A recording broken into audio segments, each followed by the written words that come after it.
আসসালামু আলাইকুম। আশা করছি সবাই ভালো আছেন। অনেক সময় যারা কসমেটিক পণ্য ব্যবহার করে থাকেন তাদের বিভিন্ন সময় বিভিন্ন রকমের কমপ্লেইন থাকে। যেমন কেউ অনেক সময় বলে থাকেন যে, "আমি এটা ব্যবহার করার ফলে আমার মুখ লাল হয়ে গেছে, অ্যালার্জি বেড়ে গেছে।" এ ধরনের অনেক সময় অনেক ধরনের কমপ্লেইন পাওয়া যায়। বিশেষ করে কসমেটিক্স আইটেম ক্রিম হতে পারে বা অন্য কোনো জেল হতে পারে বা সিরাম-টিরাম এ ধরনের যেকোনো কিছু এই ধরনের হতে পারে। এমনকি সাবানের ক্ষেত্রেও যদি চিন্তা করেন এরকম হতে পারে যে মুখমণ্ডলে ব্যবহার করার ফলে অনেকের লাল র‍্যাশ কিংবা অ্যালার্জি বেড়ে গেছে এরকম অনেক সময় দেখা যায়। তো এখন এই যে অ্যালার্জি গুলো দেখা যায় বা এই প্রবলেম গুলো দেখা যায় আসলে এই প্রবলেম গুলো কিছু মানুষের ক্ষেত্রে এটা হতে পারে। কারণ কি সবার আসলে স্কিন এক রকমের না। একেকজনের স্কিন একেক রকমের। তাই সবার জন্য সব উপাদানগুলো স্যুট করবে বিষয়টা এরকমও না। তো কারো ক্ষেত্রে এটা প্রবলেম হতে পারে। এটা হতে পারে ১০০ জনের মধ্যে ১ জন প্রবলেম হতেই পারে। এই প্রবলেম গুলো এড়ানোর জন্য আমরা সবসময় পরামর্শ দিই যেকোনো কসমেটিক আইটেম ব্যবহার করার আগে অবশ্যই প্যাচ টেস্ট করে নিতে হবে।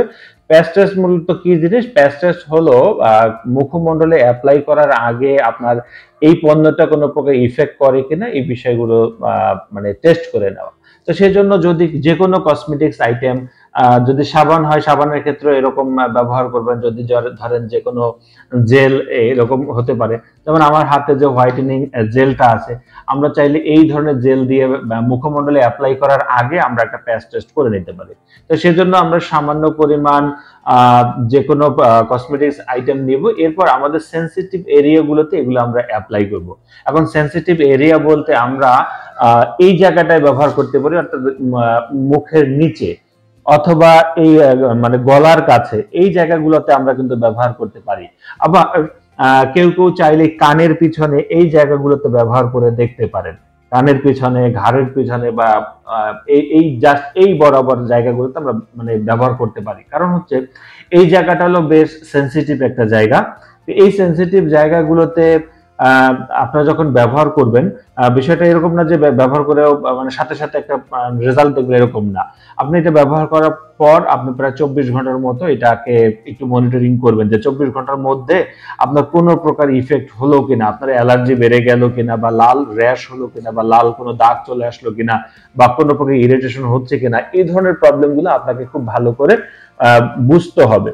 যদি দেখেন ২৪ ঘন্টার মধ্যে এ ধরনের কোন প্রকার প্রবলেম হয়নি, তো সেক্ষেত্রে আপনারা যেটা করতে পারেন, আপনারা পরবর্তীতে এটা সরাসরি মুখমণ্ডলে এপ্লাই করতে পারেন। যেমন এই প্যাচ টেস্ট যখনই কনফার্ম হয়ে যাবে তখন আ এভাবে জাস্ট মানে অন্য প্রোডাক্ট যেভাবে ব্যবহার করে থাকেন অন্যান্য প্রোডাক্টও ঠিক এভাবে ব্যবহার করে ফেলবেন। আশা করি এই প্যাচ টেস্ট এর মাধ্যমে আপনাদের এই যে মুখমণ্ডলের যে সমস্যাগুলো আপনারা ফেস মানে করেন কেউ তাদের এই সমস্যাগুলো দূর হবে বলে আমরা আশা করি। তা আশা করি বুঝতে পেরেছেন প্যাচ টেস্ট কিভাবে করতে হয় আর কিভাবে এটা টেস্ট করতে হয়। তো সবাই ভালো থাকেন, সুস্থ থাকেন। আল্লাহ হাফেজ।